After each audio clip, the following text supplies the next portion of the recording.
Miracle du Coran, partie 1. Pourquoi le Coran utilise-t-il deux titres différents pour les dirigeants d'Égypte? Dans l'histoire de Yusuf alayhi salam, le Coran dit Al-Malik, le roi, mais dans l'histoire de Moussa alayhi salam, il dit Pharaon.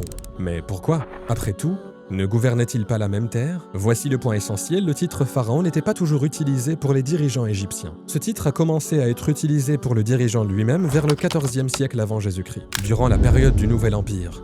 Avant cela, les dirigeants égyptiens étaient simplement appelés des rois.